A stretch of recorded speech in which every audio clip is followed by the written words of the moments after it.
तो next content है हमारा aggregates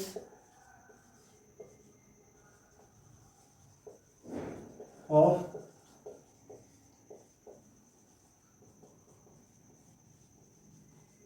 aggregates of national income. तो हम उसको दो पार्ट से डिवाइड कर सकते हैं। इसमें हमारे 8 जो एग्रीगेट्स हैं, इधर हम प्राइस, मार्केट प्राइस के ऊपर और इधर फैक्टर कॉस्ट के ऊपर इसको जो है देखते हैं। तो सबसे पहले हमारा क्या है, जीडीपी एमपी।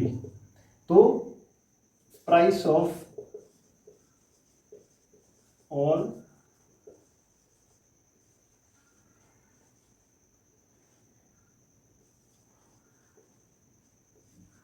तो price of all final goods and services, market के अंदर जितनी भी गुड्स और सर्विसेज है वो बिकने के लिए आएगी। तो जो फाइनल उनकी प्राइस होगी, उनको जब हम मेजर या फिर उनको हम जब जोड़ देते हैं तो वो हमारी जीडीपी एट मार्केट प्राइस के ऊपर आ जाती है।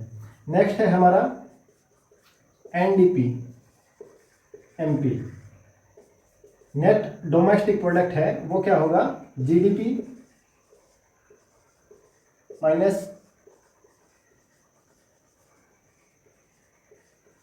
डेप्रिसिएशन। कि जो हमारी जीडीपी थी, ओल्ड गुड्स एंड सर्विसेज थी जो कि मार्केट प्राइस के ऊपर, उसमें से जो भी हमारे फैक्टर है उनकी जो घिसावट वगैरह है या फिर उनकी टूट फूट है, वो हम जब घटा देते हैं तो हमारी net domestic product of market price के ऊपर वो बच जाता है।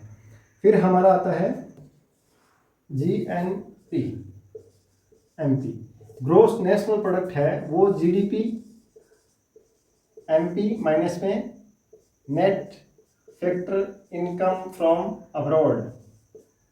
कि net factor income from abroad है जो हमने पहले किया था, कि जो माइनस होगा जो हमारे जो घरेलू लोग हैं वो बाहर कंट्री में कितना कमा रहे हैं, माइनस में जो बाहर के देश के लोग हैं वो यहाँ कितना कमा रहे हैं, तो उनका जो अंतर होगा वो क्या कहलाएगा, net factor income from abroad. तो जितनी हमारी जीडीपी होगी उसमें से हम अगर net factor income from abroad है वो घटा देंगे तो हमारी जीएनपी आ जाएगी, gross national product at market cost पे।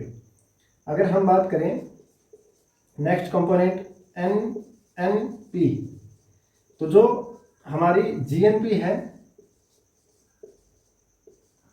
इसमें से हम क्या करें कि डेप्रिसिएशन है वो घटा दें। कि जब हम टूट फूट है वो ग्रोस नेशनल जो प्रोडक्ट है उसमें से घटा देते हैं तो हमारे पास आ जाता है net national product at market price. तो अगर हम बात करें फैक्टर कॉस्ट की, तो अगर फैक्टर कॉस्ट पे अपने को जीडीपी निकालनी है, जीडीपी एट फैक्टर कॉस्ट, कि gross domestic product at factor cost पे है वो निकालना है, तो कैसे करेंगे कि जो हमारी जीडीपी एट एमपीपी है उसमें से जो इनडायरेक्ट टैक्स है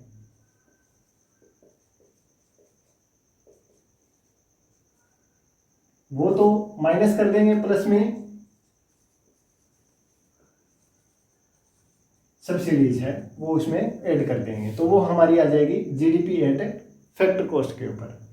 तो अगर हमें एनडीपीएफसी निकालनी है तो हम यहां से ये लेंगे एनडीपी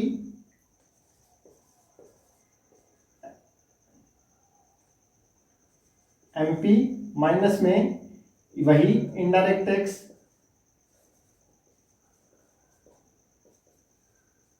प्लस में सब्सिडी। तो अगर हमें एनडीपी फैक्टर कॉस्ट पे निकालना है तो एनडीपी लेंगे मार्केट कॉस्ट की और माइनस में इनडायरेक्ट टैक्स प्लस में सब्सिडी है वो कर देंगे। अगर हमें निकालनी है जीएनपीएफसी, तो ये जो इधर वाली जो मार्केट प्राइस की जीएनपी है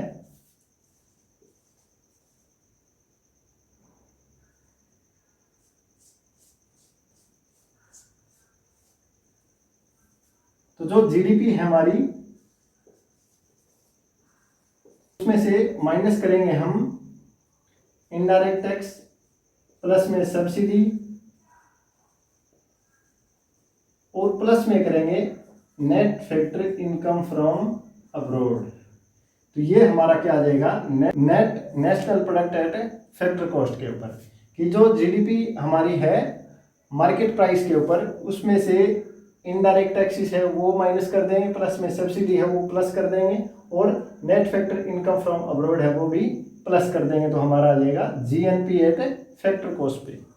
तो अब जो नेक्स्ट या फिर जिसको लास्ट बोले कि NNPFC, जिसको कि जो राष्ट्रीय या फिर नेशनल इनकम है वो नेशनल इनकम है वो बोला जाता है। तो वो क्या होगी हमारी, जीडीपी एमपी माइनस में आईटी इनडायरेक्ट टैक्सेस प्लस में सब्सिडी प्लस में NFIA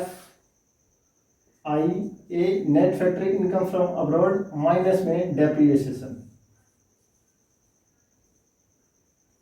तो ये आ जाएगी हमारी NNP एट फैक्टर कॉस्ट।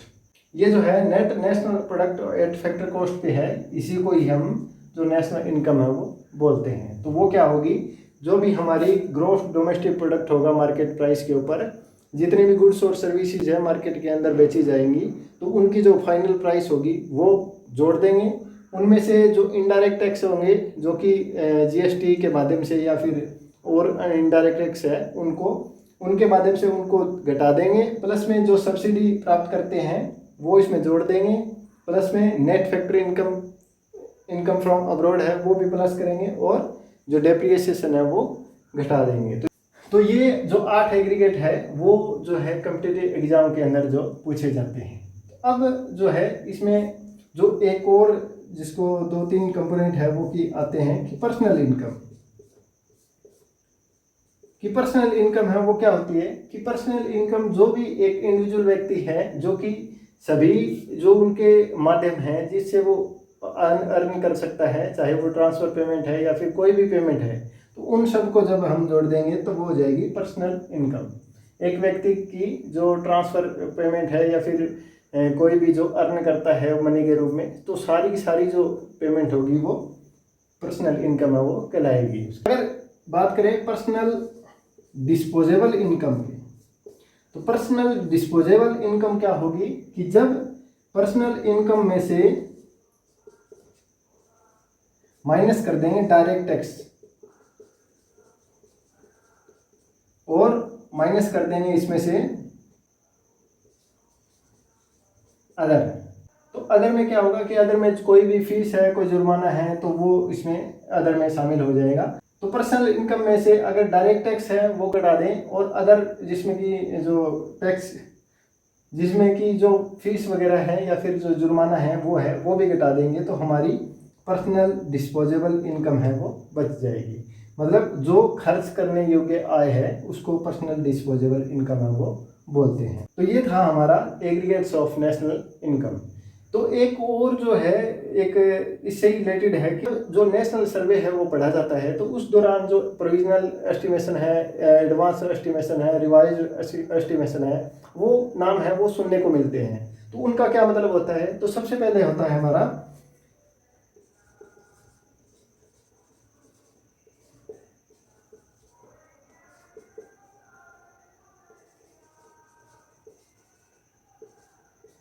तो ये जो एडवांस एस्टिमेशन है वो क्या होता है कि 2 मंथ बिफोर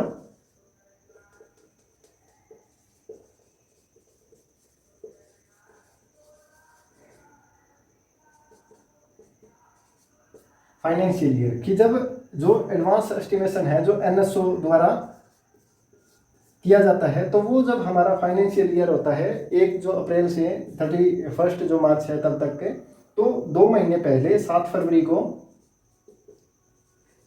कि एक एस्टिमेट है वो लगाया जाता है, कि जिसको एडवांस एस्टिमेशन है वो बोला जाता है। तो ये 7 फरवरी को है जो एनएसओ है वो लगाती है, और फाइनेंशियल ईयर से 2 महीने पहले ये लगाती है। उसके बाद आता है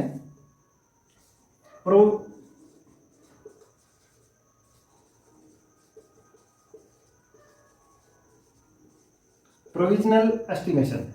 तो ये क्या होता है कि जब हमारा फाइनेंशियल ईयर है उसके 2 मंथ आफ्टर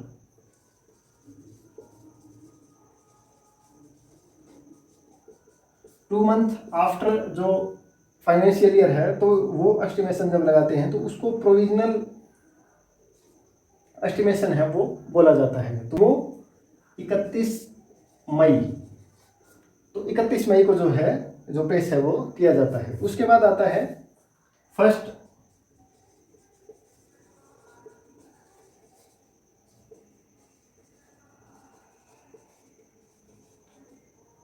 रिवाइज्ड एस्टिमेशन, कि वो क्या होता है कि 10 मंथ आफ्टर जो फाइनेंशियल ईयर है उसके 10 मंथ आफ्टर जो है जो एस्टिमेशन लगाया जाता है वो फर्स्ट रिवाइज्ड एस्टिमेशन है वो कहलाता है, और वो 31 जनवरी को पेश किया जाता है। इसके बाद जो सेकंड रिवाइज्ड एस्टिमेशन है वो 1 ईयर और 10 मंथ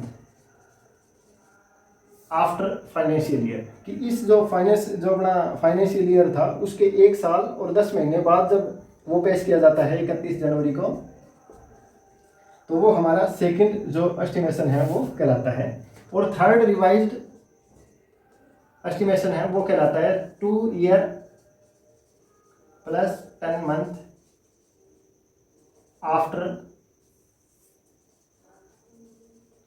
फाइनेंशियल ईयर। तो ये जो हमारा जो फाइनल होगा कि थर्ड रिवाइज्ड एस्टिमेशन होता है वो 2 साल और 10 महीने बाद जो फाइनेंशियल ईयर के एस्टिमेशन है वो लगाया जाता है। तो ये जो डाटा होंगे वो जो है ऑलमोस्ट फाइनल जो माने जाते हैं। तो जब सर्वे आता है, इकोनॉमिक सर्वे आता है, तो उसके अंदर जो एडवांस एस्टिमेशन है, प्रोविजनल एस्टिमेशन है, फर्स्ट रिवाइज्ड, सेकंड और थर्ड रिवाइज है वो एस्टिमेशन है वो हमको सुनने को मिलता है। तो ये जो है हमारे एडवांस एस्टिमेशन है 2 महीने पहले ही फाइनेंशियल ईयर के जो है एस्टिमेशन है वो लगा लिया जाता है। जब 2 महीने बाद जब लगाते हैं तो वो प्रोविजनल होता है। उसके 10 महीने बाद फाइनेंशियल ईयर के तो वो फर्स्ट 1 साल 10 महीने बाद सेकंड, और थर्ड है वो 2 साल 10 महीने बाद जब एस्टिमेशन है वो लगाया जाता है, तो हमारा थर्ड जो रिवाइज्ड एस्टिमेशन है वो कहलाता है। तो दोस्तों ये थे हमारे नेशनल जो इनकम के एग्रीगेट्स और जो रिलेटेड टर्म्स है वो। तो अब हम बढ़ते हैं हमारे नेक्स्ट कंटेंट की तरफ।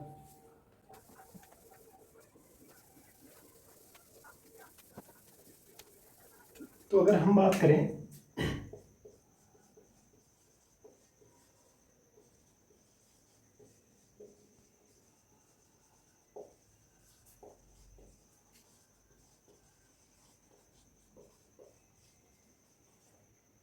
Methods of computing national income, तो हमारे पास 3 मेथड है।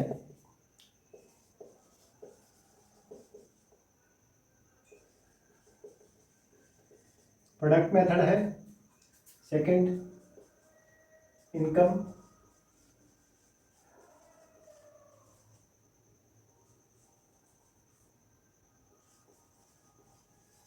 और थर्ड है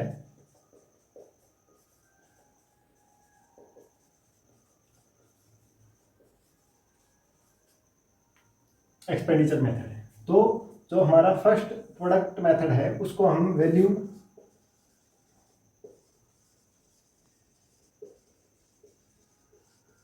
एडेड मेथड है वो भी बोलते हैं। तो जो प्रोडक्ट मेथड होगा कि जो इकोनॉमी है उसके अंदर जितनी भी फाइनल गुड्स और सर्विसेज है उनकी जो फाइनल प्राइस होगी वो हमारी जो है प्रोडक्ट गुड्स है वो मानी जाएगी। तो इसके थ्रू भी हम जितने भी गुड्स और सर्विसेज है जो कि प्रोड्यूस की जाती है इकोनॉमी के अंदर, तो उनके थ्रू हम जब जो नेशनल इनकम को मेजर करते हैं तो हमारी प्रोडक्ट मेथड है वो कहलाती है। तो उसके अंदर क्या होगा कि वैल्यू एडिड मेथड में हम जो भी हमारी फाइनल गुड्स होगी उनकी प्राइस है उसी को शामिल करेंगे। जो हमारी इंटरमीडिएट गुड्स होंगी उनकी जो प्राइस है उनको हम ऐड है वो नहीं करेंगे। फॉर एग्जांपल अगर हमारे पास राइस है या फिर व्हीट है, व्हीट से हम जो है आटा बनाते हैं, आटा बनाकर उसका हम ब्रेड है वो बना देते हैं। तो अगर हमारे पास ये है, अगर हम व्हीट से फ्लोर बनाकर हम कंज्यूम कर लेते हैं तो हमारी ये फाइनल गुड्स होगी और इसकी जो प्राइस होगी वो हम जो है नेशनल इनकम के अंदर ऐड करेंगे। अगर फिर इंटरमीडिएट गुड्स के द्वारा है जो इसको एज ए इंटरमीडिएट गुड्स है वो यूज़ करेंगे तो हमारी इसको हम कट कर देंगे इसके प्राइस को, और जो लास्ट ब्रेड की जो प्राइस होगी वो हम प्रोडक्ट मेथड के अंदर है जो ऐड करते हैं। तो ये हमें जो है सावधानियां रखनी पड़ेगी कि जितनी फाइनल गुड्स और सर्विसेज होगी उनकी जो प्राइस होगी वही आप प्रोडक्ट मेथड के अंदर है जो यूज करते हैं। वैल्यू एडिड मतलब कि इंटरमीडिएट जो गुड्स हैं उसके थ्रू जो भी वैल्यू है जो प्रोडक्ट के अंदर है उसकी प्राइस है वो बढ़ती जा रही है, उसको हम कट है वो कर देते हैं। इसके अंदर जो है हम एक तो जो फाइनल गुड्स है उसकी जो प्राइस है वो लेते हैं, और दूसरा जो भी हम जो खुद के कंजम्पशन के लिए ओवन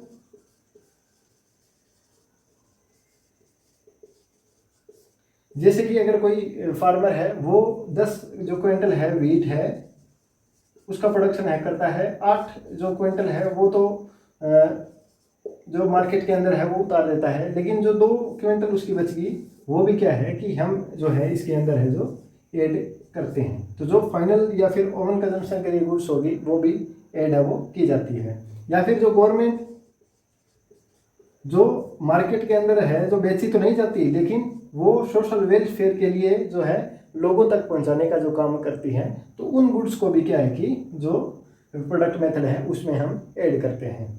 लेकिन जो इलीगल एक्टिविटीज़ है जैसे गैम्बलिंग है या फिर जो स्मगलिंग है, इस टाइप की जितनी भी इनकम होगी वो हम प्रोडक्ट मेथड के अंदर है जो ऐड है वो नहीं करते हैं। या फिर जो इंटरमीडिएट गुड्स हैं उनकी जब जो प्राइस होगी वो भी हम ऐड है वो नहीं कर सकते। जैसे अगर व्हीट है, व्हीट से फ्लोर बना है और उससे ब्रेड बन गई, तो ये जो इंटरमीडिएट गुड्स है वो हमारी उनकी प्राइस को हम ऐड है वो नहीं करते। मान लेते हैं 7 रुपये की जो है व्हीट थी और 2 रुपये उसको बनाने में लगे हमें फ्लोर को, तो इस फ्लोर की प्राइस होगी 9 रुपये, और जब ये ब्रेड में जो कन्वर्ट हुई तो इसकी प्राइस होगी 15 रुपीज़। तो अगर हम डबल काउंटिंग से बड़े को बचना है तो हम क्या करेंगे, इसकी जो फाइनल है इसमें ये जो है 6 रुपये ये भी है, 2 रुपये ये भी है और 7 रुपये ये भी है, तो इन तीनों को हम जोड़ेंगे तो वो 15 हो जाएंगे अपने। तो इसमें हम अगर 7 और 9 और 15 अगर काउंट करते हैं तो ये हमारे जो है टोटल 31 हो जाते हैं। तो ये इसके कारण कि एक्चुअल में हमारा जो प्रोडक्शन है वो 15 रुपये का हुआ है, लेकिन अगर डबल काउंटिंग अब अगर हमारी होती है वैल्यू एडिड के अंदर इंटरमीडिएट गुड्स है उनकी प्राइस को ऐड करते हैं तो ये हमारी 31 रुपीज़ होती है। तो इसलिए डबल काउंटिंग से बचने के लिए हम क्या करते हैं, जो इंटरमीडिएट गुड्स हैं उनकी प्राइस को कम कर देते हैं या फिर छोड़ देते हैं, तो जो फाइनल गुड्स होगी उसकी प्राइस को ही हम शामिल करते हैं। तो ये हमारा प्रोडक्ट मेथड और वैल्यू एडिड मेथड है जो कि कहलाता है। अगर हम बात करें सेकंड जो मेथड है हमारा इनकम मेथड, इसको जो डिस्ट्रीब्यूशन मेथड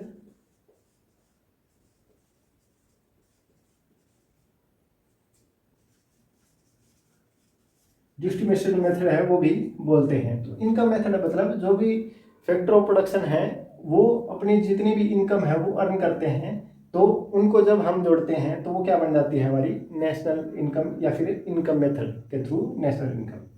तो इसके अंदर जो क्या ऐड करते हैं हम, पहला तो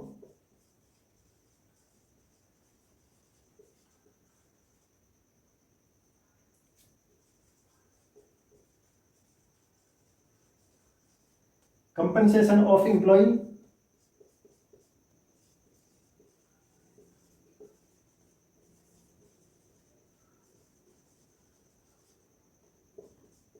ऑपरेटिंग सरप्लस, और थर्ड है हमारा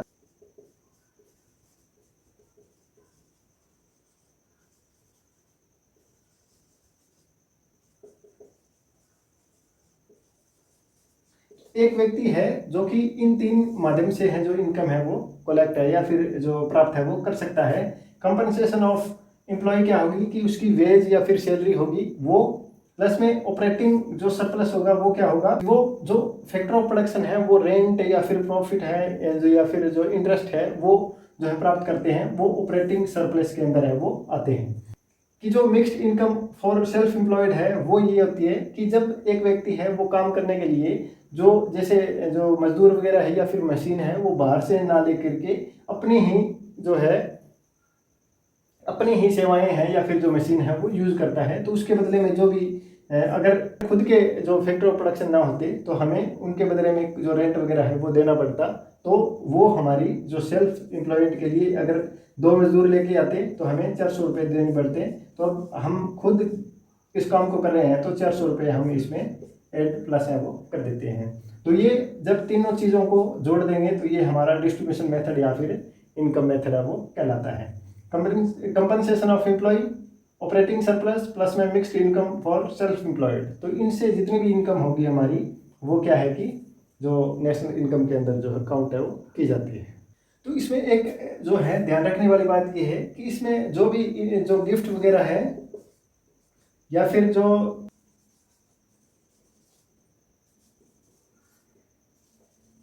लॉटरी इनकम है उसको जो है एड है वो नहीं किया जाता, क्योंकि ये जो है कभी कभी जो उत्पन्न है वो होती है और ये इसको हम इनकम मेथड के अंदर है जो एड है वो नहीं करते। तो ये हमारा इनकम मेथड है। और जो थर्ड है और लास्ट है जो कि आउटले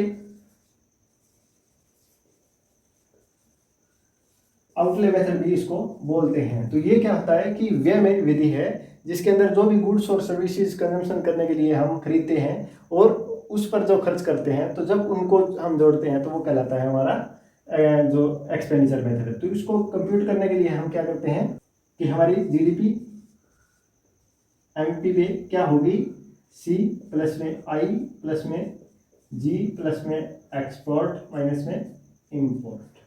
तो ये हमारा जो एक्सपेंडिचर मेथड है वो कहलाएगा कि एक्सपेंडिचर हम किस पे करेंगे, या तो कंज्यूमर गुड्स पे या फिर इन्वेस्टमेंट कैपिटल गुड्स। ये जो जी है वो गवर्नमेंट एक्सपेंडिचर और जो एक्स है वो एक्सपोर्ट और एम है वो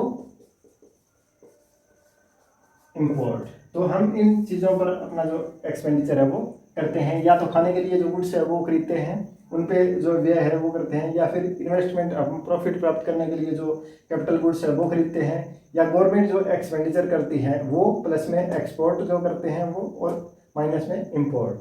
तो ये हमारा एक्सपेंडिचर मेथड है वो कहलाता है और ये हमारा थर्ड जो method of computing national income है। अगर हम बात करें लिमिटेशन,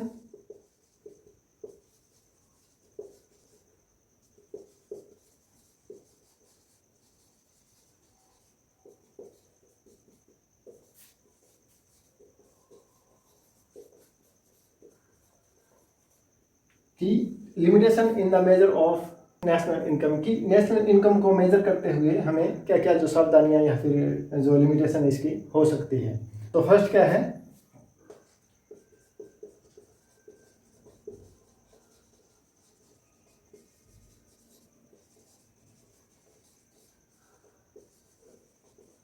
कि नॉट मेजर सोशल वेलफेयर, कि ये जो है जो नेशनल इनकम है वो सिर्फ इनकम के ऊपर जोर देती है, हमारी जो गुड्स और सर्विसेज है वो कितनी पैदा हो रही हैं उन पर जो जोर है वो दे रही है।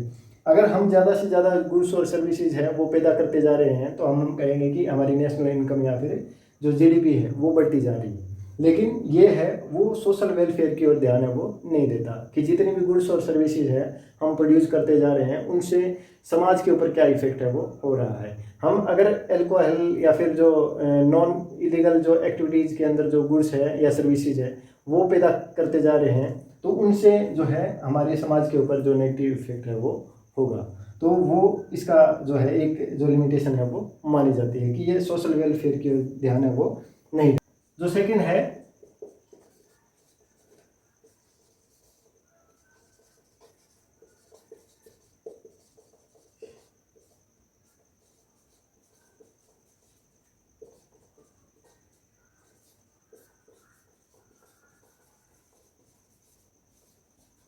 कि ये note capture non market activities और ट्रांजैक्शन, कि ये ओनली जो है जो मार्केट के अंदर ट्रांजैक्शन होती है उसी को ही मेजर है वो करता है।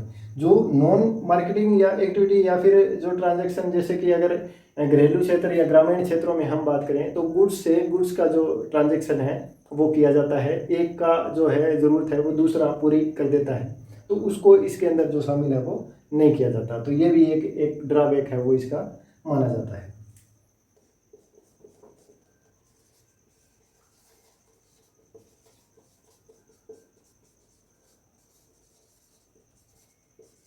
नेगेटिव एक्सटर्नलिटीज की नेगेटिव जो एक्सटर्नलिटीज क्या होगी कि जो भी नेशनल इनकम के अंदर जो गुड्स और सर्विसेज है वो प्रोड्यूस करते जा रहे हैं, तो उसकी जो बाह्य लोगों पर या फिर हमारे सोसाइटी पर उसका क्या इफेक्ट हो रहा है। जो कि जैसे कि अगर इंडस्ट्रियलाइजेशन होता जा रहा है तो उसके अंदर जितना भी प्रदूषण वगैरह है जो होता जा रहा है, तो उसका सोशल या सोसाइटी के ऊपर क्या इफेक्ट हो रहा है, तो वो जो एक्सटर्नलिटीज होगी उनका इसमें कोई भी अध्ययन है वो नहीं किया जाता। लोगों के स्वास्थ्य पर क्या इफेक्ट होता है, जो वायु प्रदूषण है या फिर जो ध्वनि प्रदूषण है, जो लैंड प्रदूषण है या फिर वाटर पोल्यूशन है, तो उनका जो है सोशल एक्टिविटीज़ या अपनी सोसाइटी के ऊपर क्या इफेक्ट है वो होता है, तो उसका अंदर इसके अंदर है जो कोई भी अध्ययन है वो नहीं किया जाता। तो दोस्तों ये थी हमारी methods of computing national income and it's limitation, कि इसकी जो मेजर करने की कौन कौन सी विधियां हैं और इसकी जो मेन जो लिमिटेशन है वो क्या हो सकती है। तो ये हमारा टॉपिक है। और इसके बाद हम करते हैं कि एक नॉमिनल जीडीपी होती है और एक रियल जीडीपी होता है, तो उसके अंदर क्या डिफरेंस होता है।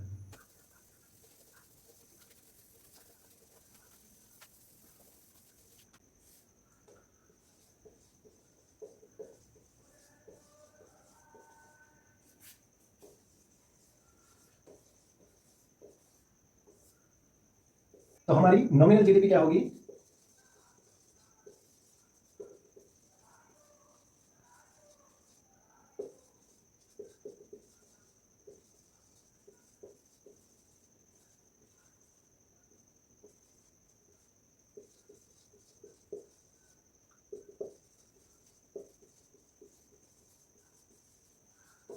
कि एक जो value of all final goods and services that can be produced in with in a country and in a financial year, कि एक फाइनेंशियल ईयर के अंदर जितने भी गुड्स और सर्विसेज है पैदा होती है, तो उनकी जो वैल्यू होती है वो हमारी नॉमिनल जीडीपी है वो कहलाती है। तो अगर हम बात करें कि ये जो जीडीपी है वो दो कारणों से बढ़ सकती है, एक तो इंक्रीज इन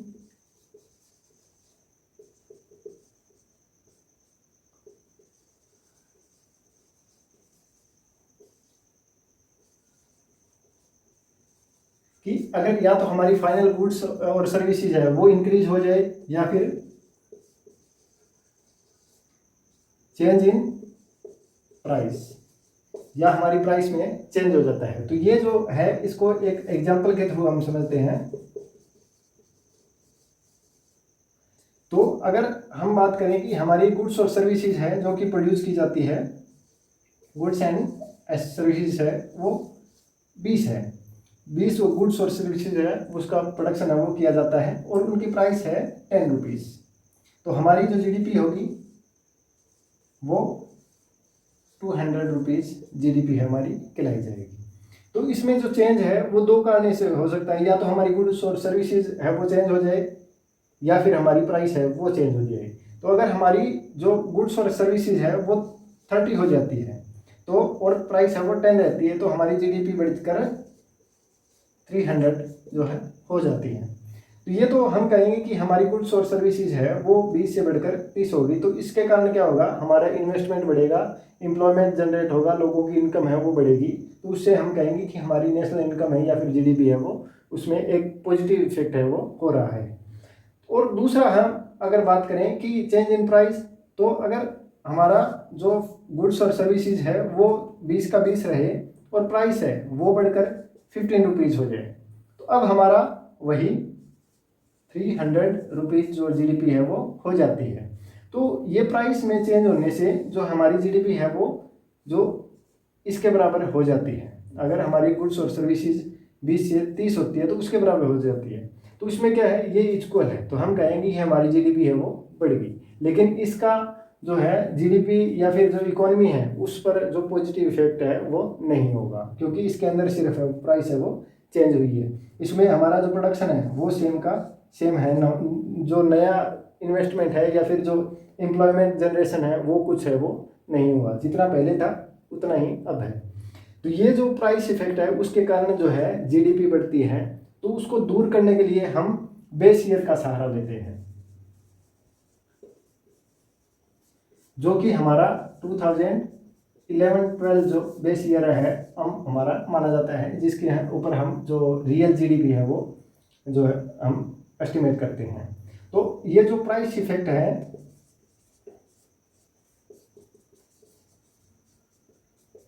प्राइस इफेक्ट को दूर करने के लिए हम एक करते हैं कि जीडीपी डिफ्लेक्टर। तो जीडीपी डिफ्लेक्टर से हमारा जो प्राइस इफेक्ट है वो दूर हो जाता है और हम देख सकते हैं कि रियल में हमारे जीडीपी में कितना चेंज है वो हुआ है। तो वो किस प्रकार, किस फार्मूले के, कि nominal GDP divided by real GDP multiply 100। तो ये जो जीडीपी डिफ्लेक्टर है ये शो करता है कि रियल में एक इकोनॉमी की जीडीपी में कितना जो है चेंज है वो हुआ है। तो ये जो जीडीपी डिफ्लेक्टर है ये हमारा real measure of national income है। उसी के थ्रू हम देख सकते हैं कि कितना एम्प्लॉयमेंट जनरेट हुआ है, लोगों की इनकम है वो कितनी बड़ी है, लोगों की जो स्टैंडर्ड ऑफ लिविंग है वो किस प्रकार से इंक्रीज हुआ है या फिर नहीं हुआ। तो ये था हमारा नॉमिनल और रियल जीडीपी। तो इसमें हमने जो है प्राइस इफेक्ट और इंक्रीज इन जो गुड्स और सर्विसेज है उसके थ्रू अपने जो रियल और इसके अंदर अंतर है जो किया है। तो ये था हमारा आज का टॉपिक नेशनल इनकम। तो हमने बेसिक कंपोनेंट्स इसके किए थे और हिस्टोरिकल बैकग्राउंड जो नेशनल इनकम का वो किया हमने, और उसके बाद मेथड्स किए, इसकी लिमिटेशंस की, और इसको जो रियल और नॉमिनल जीडीपी के थ्रू आप मेजर करने का जो प्रयास है हमने किया। तो इसी के अंदर से ही जो सारे जो कॉम्पिटिटिव एग्जाम हैं उनमें से 1 या 2 क्वेश्चन जो है नेशनल इनकम के पूछे जाते हैं। तो मेरे हिसाब से जो है ये अपना जो महत्वपूर्ण टॉपिक है वो कंप्लीट हो चुका है। और दोस्तों अगर ये वीडियो आपको अच्छी लगी है, आपने कुछ भी इसमें से जो नया अचीव किया है और आप मानते हो कि मैं जो मेहनत कर रहा हूँ वो ठीक रास्ते पे जा रही है, तो मुझे मोटिवेट करने के लिए आप जो मेरी वीडियो है उसको लाइक कीजिएगा और अपने दोस्तों के साथ शेयर कीजिएगा, और मेरा जो चैनल है उसको सब्सक्राइब करना मत भूलिएगा। तो आपका ये एक लाइक और एक सब्सक्राइब है वो मुझे मोटिवेट करता है वो रहेगा। तो मैं आशा करता हूँ कि आप मेरे वीडियो को लाइक और मेरे चैनल को सब्सक्राइब करेंगे। तो हम मिलते हैं अपनी नेक्स्ट वीडियो में एक नए टॉपिक के साथ। तब तक के लिए जय हिंद।